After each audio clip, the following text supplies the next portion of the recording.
Thank you for the previous presentation. As you can see, I think they're actually quite similar. I'm just going to take you to the African continent. So we're going to travel a little bit in geographic space. We'll talk about very similar concepts and ideas.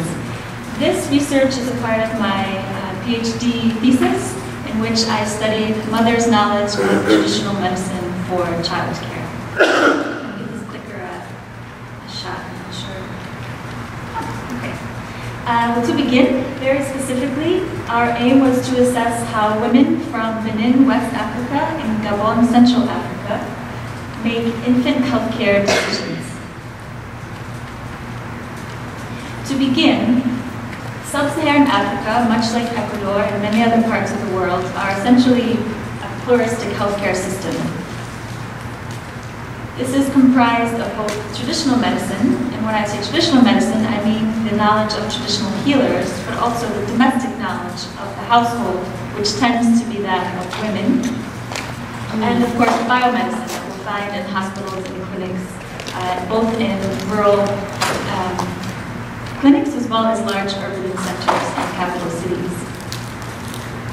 Most of the research on traditional medicine, however, is focused on the expert knowledge of traditional healers, who are recognized in their communities as being the professional and expert professionals to go to if you have healthcare problems.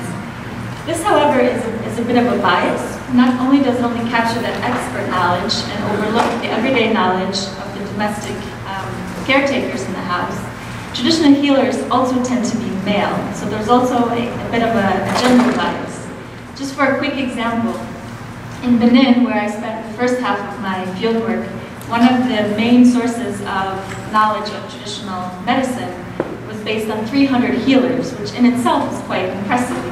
300 people, that's quite a lot of knowledge.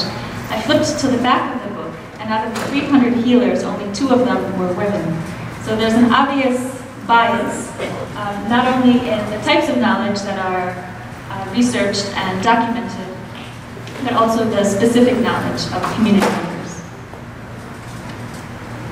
This is a bit of a surprise, as recent literature has linked mothers' knowledge of medicinal plants to healthier children. Some studies have shown that the higher amount of knowledge women have on plants has a direct impact on the health of her children.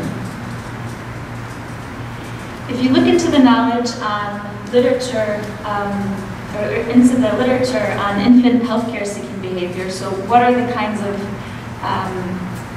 variables that impact how decisions are made to treat children, most of them are based on biomedical aspects. And what I mean by biomedical aspects are the distance that is needed to travel in order to arrive at a clinic, or potentially the financial means of a woman to provide vaccines or to purchase medical care, but also her formal education, which of course overlooks her traditional knowledge and also the role of local concepts such as folk illnesses. What then was it that we wanted to do with our research? Well, number one, we wanted to see which illnesses mothers were knowledgeable on how to treat with herbal remedies. Secondly, we wanted to identify the major folk illnesses in both countries where we worked. And lastly, we wanted to determine which health ailments mothers would seek traditional healers, and for which ailments they would go to biomedical care. Well, how did we do this? Over the course of 12 months of field work, the first 6 months, which were spent in Benin, West Africa, which is the first arrow, in 2011. And Benin is a small country in Western Africa that is mainly savanna vegetation with a quite high population density. While Gabon, located in Central Africa, in which we spent another 6 months in 2012, is covered mainly in rainforest vegetation, 65% of which is primary forest. So they're quite different ecologically, and the vegetation is quite different, as are the levels of human development. Gabon has around 4 times the annual income of surrounding neighbors. So there's quite distinct ecological and human differences between the 2 countries where we worked. And while we were spending 6 months in each country, we also conducted 81 ethnobotanical questionnaires with women in rural areas, urban cities, and also in the marketplaces. Together with the ethnobotanical questionnaires, we then accompanied the women into the fields and collected over 800 botanical specimens, all of which was done under the Code of Ethics of the International Society of Ethnobiology, which included informed prior consent, also export permits for all the plants that we collected, and we deposited specimens at each of the herbaria where we worked, as well as brought a collection back to the National Herbarium of the Netherlands, where we proceeded to identify the plants.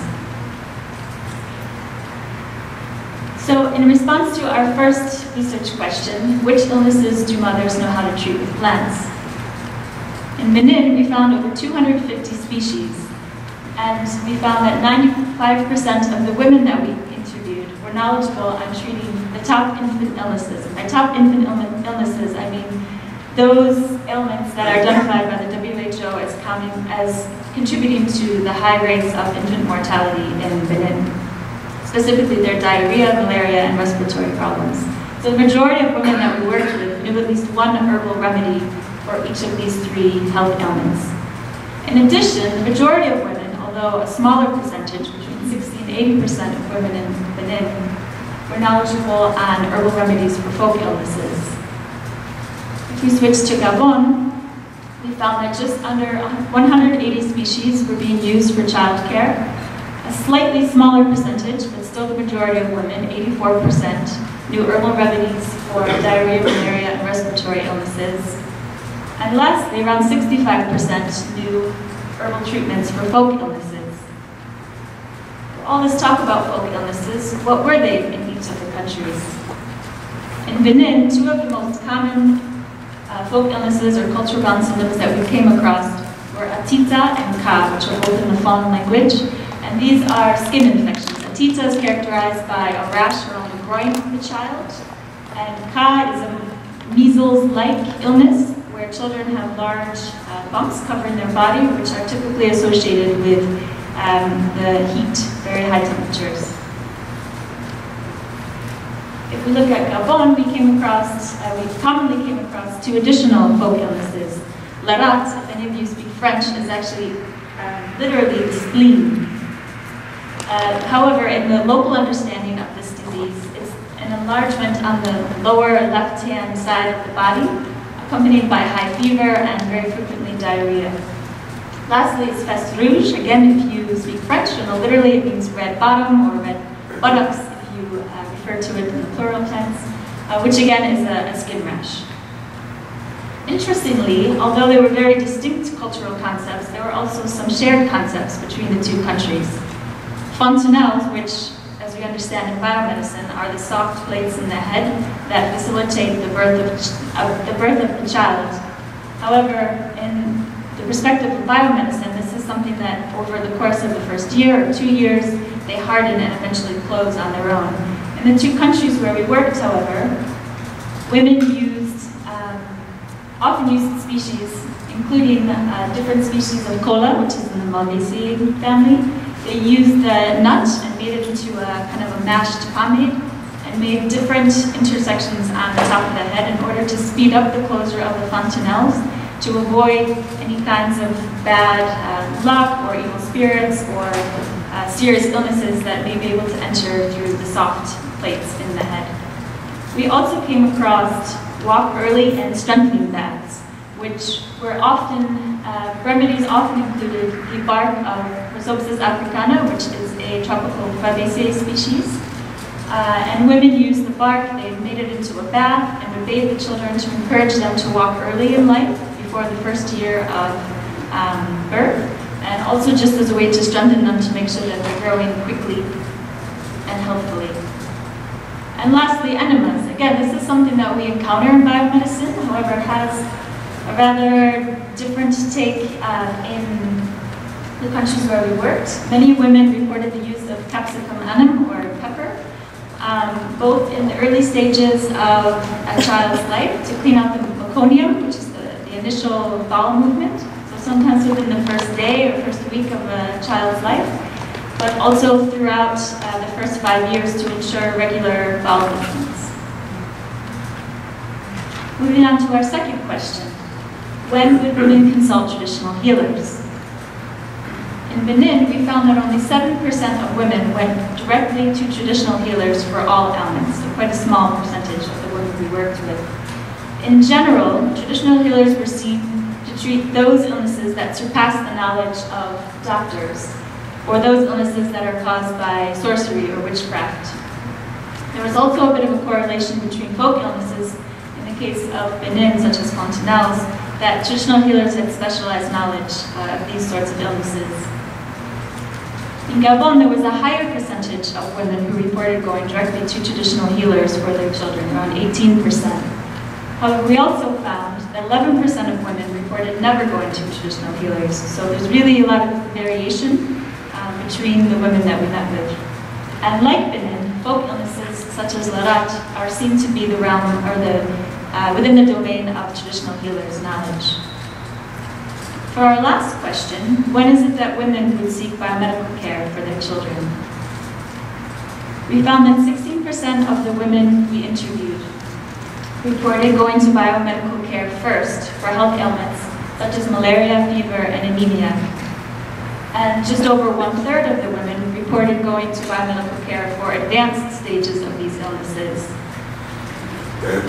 In Gabon, we found around 1/3 of women would go to biomedical care first, again for malaria, fever, and anemia. And just over 1/5 of women would always go to biomedical care first. So there's quite a range in responses to the questions that we asked.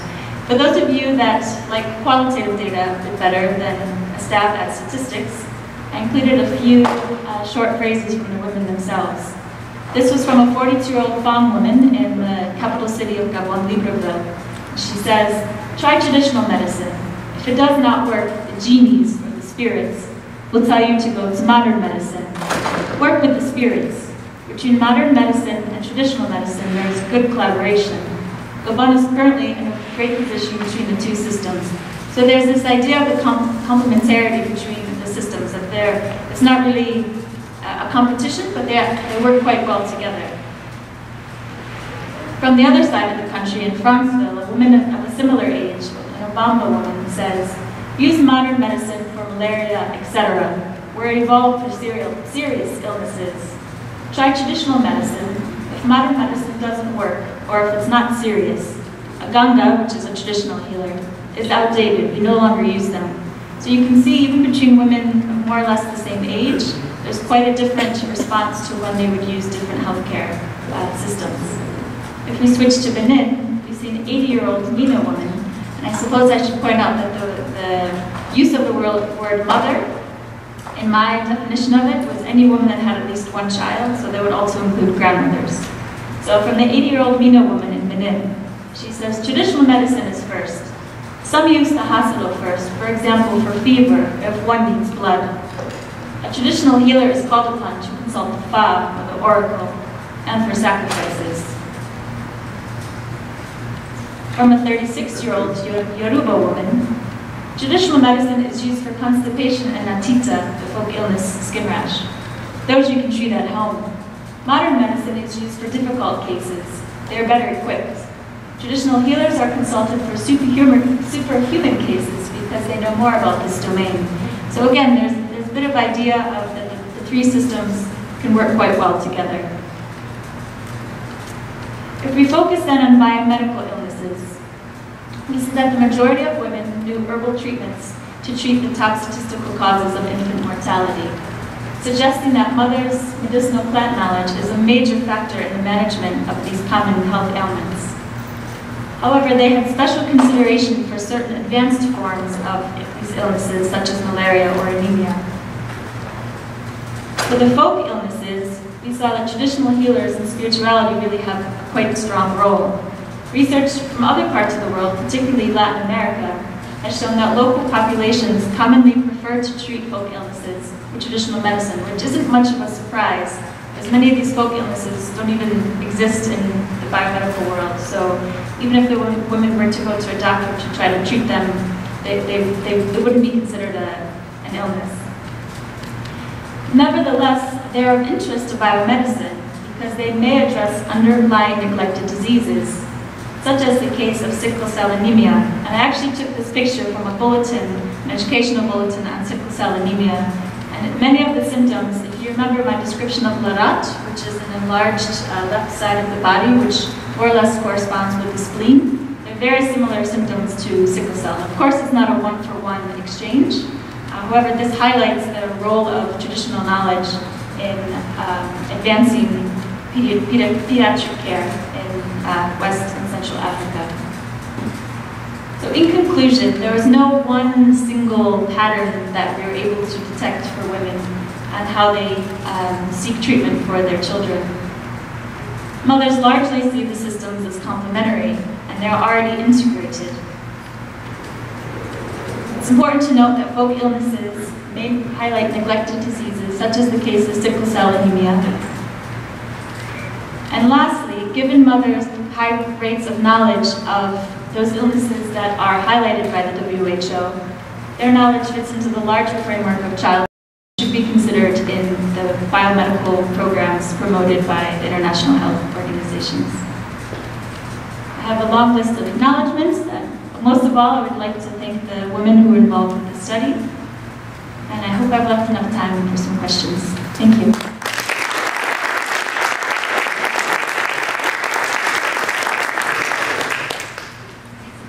Thank you very much, very interesting. A quick one. Focused on the women, but did the biomedical profession see the systems as integrated in either Gabon or Benin? Thank you for a very interesting question. I didn't actually mention it in this part of my presentation, but I did also go into the hospitals in both countries where I worked, as well as the local clinics. And as soon as I walked in, the nurses and the pediatricians made it very clear that traditional medicine is not authorized to be used in the hospital. And they made it very clear that they're unable to offer any kind of advice to women, especially in the case of childcare. The other half of my research has been on women's health. And for women's health, there were a few treatments that they were willing to acknowledge kind of off the record as being acceptable and really promoting health. But for childcare, it was extremely difficult to talk to the biomedical side of treatment. So I would say that no, at least the practitioners that I spoke with did not see them as integrated. Thank you. So the capsicum enemas caught my attention. Did the mothers ever report any side effects from some of these treatments, or I mean, is this just do they consider it a safe treatment? It's not irritating to the colon? It's considered a common, everyday, literally everyday kind of treatment. There's some literature that suggests this may cause issues, but for the women themselves, it wasn't seen as being irritating or in any way having any kind of negative. It's just a decoction. How did they make it? It's often mixed with other plants. Very rarely is it on its own, so that may also alter its effects. They often use a kind of I'm not even sure quite what it's called, like a syringe. Herbal, yeah. And they boil the plants or the plant parts together and allow the water to cool, and then insert the water directly in the anus of the child. But there's also variations on that, and again, with different mixtures of plants, the effects could be quite interesting. Yes. Yeah, you mentioned that incomes were 4 times higher in Gabon to distinguish choices that they might make in Gabon versus Benin. But you didn't extend it farther, and it seems like the choices between traditional, whether to go to the traditional medicine route or the clinic route, has a big, financial element to that. Would you like to comment on that? There was one, I don't know if I can make my way back there. Okay, I can. One of the small statistic to me that was surprising was that in Gabon, I think it was around 20% of women said they go directly to biomedical care for all treatment. And I think that's reflective of the higher incomes. Also, Gabon is a bit unique that the urban centers are, the infrastructure and the kinds of treatment are more readily available than they would be in rural areas. In some places where I worked, it would take a day to get there and then another day to actually get to the community, and there were really no biomedical opportunities or options available. So I think there were extremes in Gabon, and that may have been reflected a bit in the statistics, but the 20% of women, and I didn't actually correlate then how many percentage of women in rural areas versus urban areas, because I wasn't really trying to make those comparisons, but I would suspect that the higher percentage of women who receive biomedical care is also correlated with the urban populations that I worked with. I'll talk to you. Great.